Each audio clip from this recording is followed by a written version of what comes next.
Good morning, good afternoon, or good evening. I'd like to welcome you back to the channel. Hope you're all doing great. If you click this video, obviously you're interested in Cisco's Catalyst SD-WAN. Now, this video is part of a larger SD-WAN series, which if you are new to the Cisco solution, I would encourage you to watch it from the beginning. Today's content is focused on direct internet access, or DIA, at the branch. So I'll demonstrate how to configure DIA, verify it, and then finally secure it. So with all that being said, let me share my screen and we'll jump right in. So again, this is the topology that we've been dealing with throughout the entire series. But today we're going to be focused on the San Jose, California campus, which is on the bottom left. You can see we've got the San Jose Cisco Edge router that has a direct connection to the internet over its G2 interface, and it's also got an MPLS connection out of its G1 interface.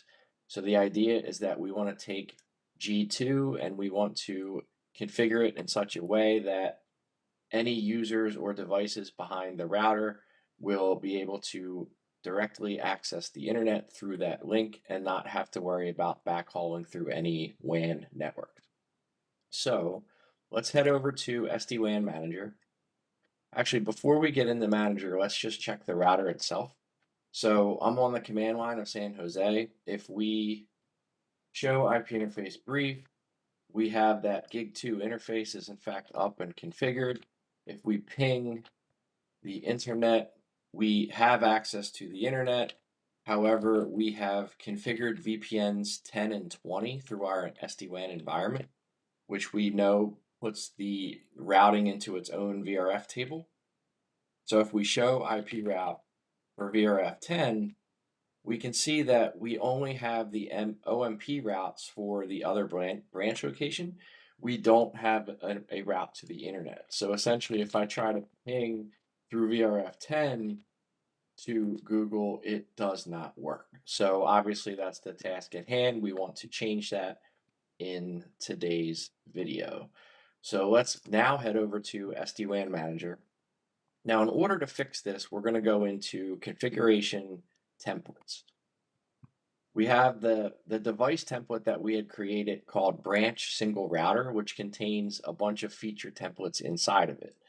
Now, the documentation, if I bring the documentation up for implementing DIA for SD-WAN, you can see it's a couple steps. And the first thing that we need to do is we need to enable NAT on the transport interface. So what does that mean? That means if we go to feature templates, if we go to our branch G2 template here, that's our VPN, right? We're going to go in, we're going to edit this.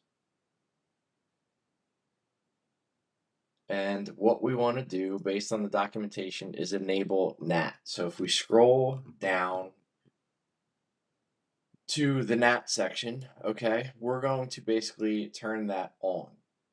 Now, we have a couple options here. We can turn it on for the interface. We can create a pool, which if it's a very large location and you're concerned about port exhaustion, you might want to do a pool that has multiple IPs, or you can even do NAT to a loopback. We're just going to keep this simple and we're going to NAT via the interface, which in our case is gig2. And we'll see that that should overload it as part of the configuration that it pushes. So let's go ahead and say update here. And since we're using that device template across two branch locations, it's going to apply that change to both RTP and SJC, which in our case, I'm okay with that. However, if this was a production environment, you may want to target sites one at a time, right? So we're just going to go ahead and we're going to say next. And if we look at the configuration for RTP, it should do a few things here. It's going to turn NAT outside. We do config diff. It should turn on the NAT outside command on the gig2 interface, which is defining that. It should also do the IP NAT inside source, and it's going to reference a access list that it's going to create called this long access list. and it's going to say go out gig 2 and overload it. Like I had said, it's going to overload, which will be a single IP mapped to multiple ports. And then, as I mentioned, gig 2, it's going to get the IP NAT outside command, and that's all this push is going to do. Now, there's obviously going to be more work to do, but this is the first step. It asks, hey, do you want to change this on multiple devices? I'm going to go ahead and say yes. We bring up the router, and again, I don't really care about RTP right now. We're just going to focus on San Jose for the test bed here.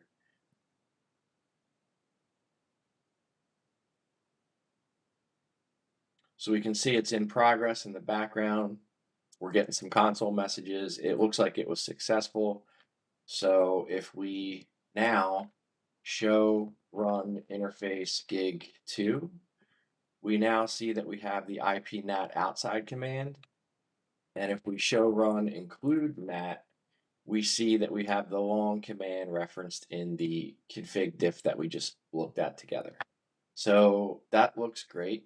Let's go back to the documentation. And the next thing that we need to concern ourselves with is we need to ensure that we have a default static route that is actually providing connectivity to the next hop to get out to the internet. So we need to go into our service VPN and ensure that that default route exists. And they're highlighting that it should be gateway type VPN. Okay, so let's go ahead and do that. So if we go back to configuration templates, so coming over to feature templates, let's go ahead and filter for branch. And we're looking for the VPN 10 template. So here it is here. We're going to go ahead, we're going to edit this.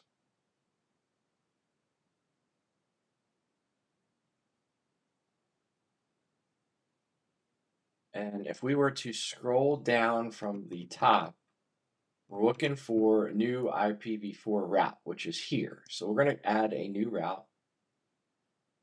And we're going to globally set it for quad 0. And we're going to select gateway as VPN. And we're going to globally enable VPN. So if we go back to the documentation, we should see that we match exactly what they want, right? Quad 0 VPN and on, quad 0 VPN and on. So let's add that route and let's update our template. It should take us into the workflow, which we have 2 green check marks under status because we're not updating any values. We're just adding this route. Should warn us, do you want to configure multiple devices? Yes, that's fine. So we okay that. And if we position the window for the router, we should see some action as well as the status change in the background. So we see it's in progress. We see the messages coming across. Looks like it was successful. So now what we should see is if we hit the up arrow for the show IP route for VRF10, what we now see is a new route entry that's been in the table for 18 seconds, and this is indicative of the change we just made. So now, in theory, if I were to ping VRF10 8.8.8.8, we now see that it works, okay? As before, it did not. There was no route. It had no idea how to get there. So we've provided the base connectivity for VPN 10 to reach the internet directly from San Jose. Now, again, we only enforce that on VRF 10. If we show IP route for VRF 20, we can see, right, we don't have that static route that we have for VRF 10. So the difference here versus not being here, okay? So again, depending on the use cases or how you want to implement this, maybe there's a reason you have some VPNs or VLANs at a site that you don't want to provide DIA. That use case is potentially out there, and this just demonstrates that it's possible to allow internet for certain subnets versus not the other subnets. Anyway, so this is, let me do a couple verification commands as well. So if we ping VRF 10 8.8.8.8, and then if we do a show IP NAT translations for VRF 10, we can now see, right, that we have the verification that, okay, this is the internet address that's affiliated with San Jose, right? The 11103, because remember it's site 3. It's being sourced from 10.3.10.1 because that's the sub interface on the SJC router, right? We can see that here. We can see that we were pinging 8.8.8.8, and we can see that it's doing the translation between private and public, right? So that's just further verification that uh, the NAT is functioning the way we expect it to be. Okay, so now that brings up the age-old problem of once we connect a device to the internet, now we need to worry about securing it, right? We don't want, we need some type of firewall functionality or inspection to be done at that edge so that we ensure that we're safely deploying this configuration and our end users are protected. So how do we do that with the SD-WAN solution? So there's a concept of, here's more documentation of ZBFW or Zone Based Firewall. Okay, this is a tried but true technology. It's been out there for many, many years.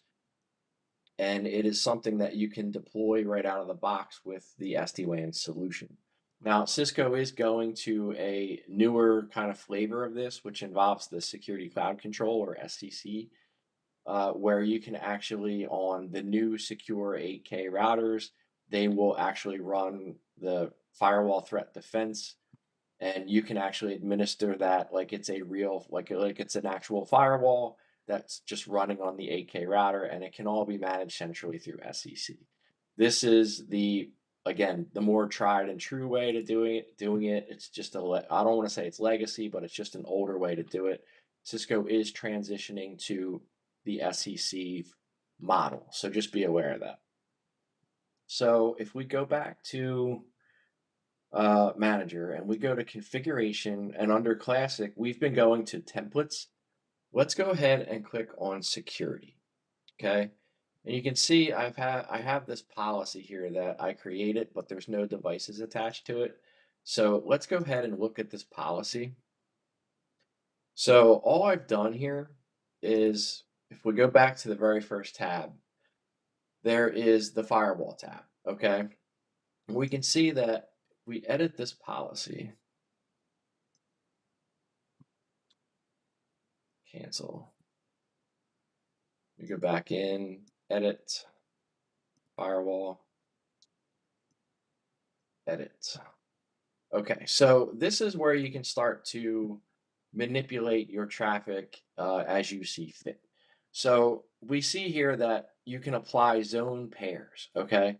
So the idea behind this is, for your source, we want to say, hey, anything on the inside, I just called it inside 10 for VPN 10, that's destined for outside VPN 0.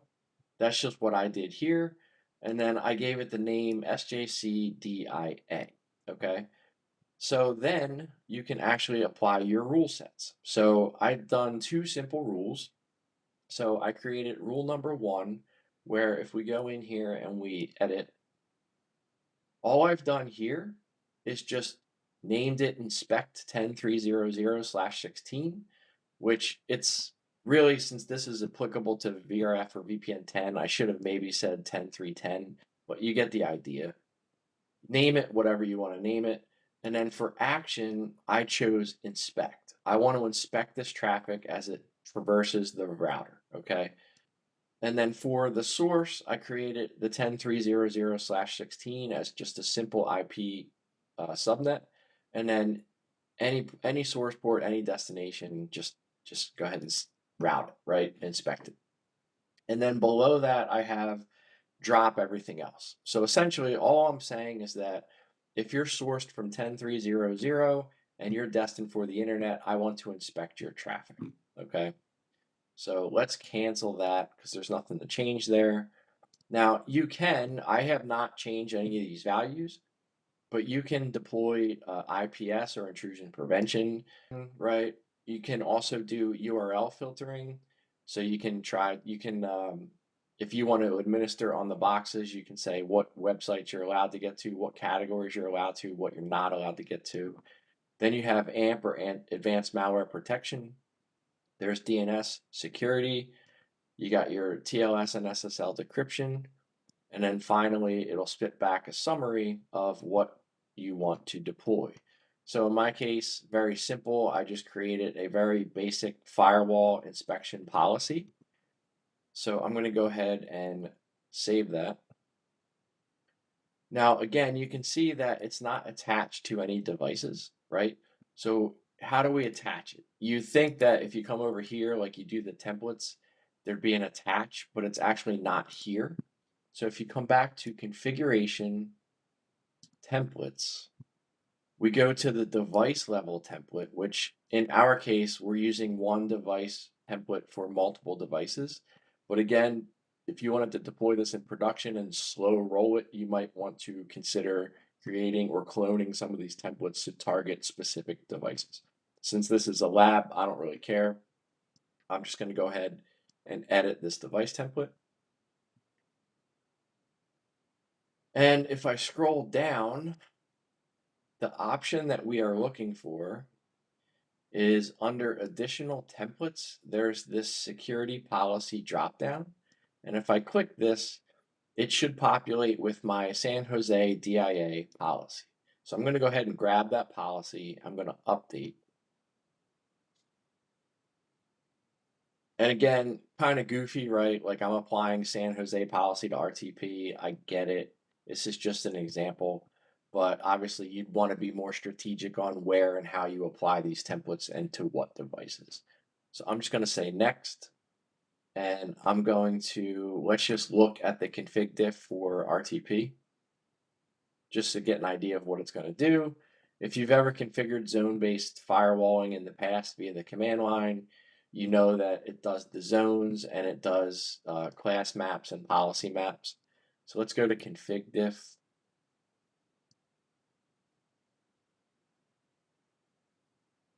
So we can see it starts off with some ACLs or access control list. It then defines the class maps, the policy maps, right? And that's how it's going to enforce the inspection policy that we created, right? Our intent. So let's go ahead and say configure. Yes. And if we bring the router over, we should see something.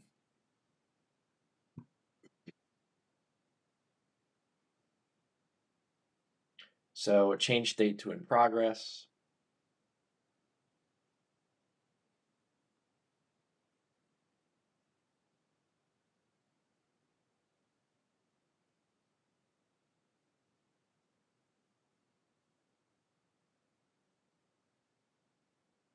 Okay, it was successful. So let's blow this back up. And now let's do show class map.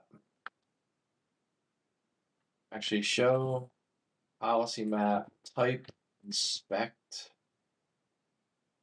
So we can see when I do a show policy map type inspect, I can see that it has defined the SJC DIA and it's referencing some class maps within that, right?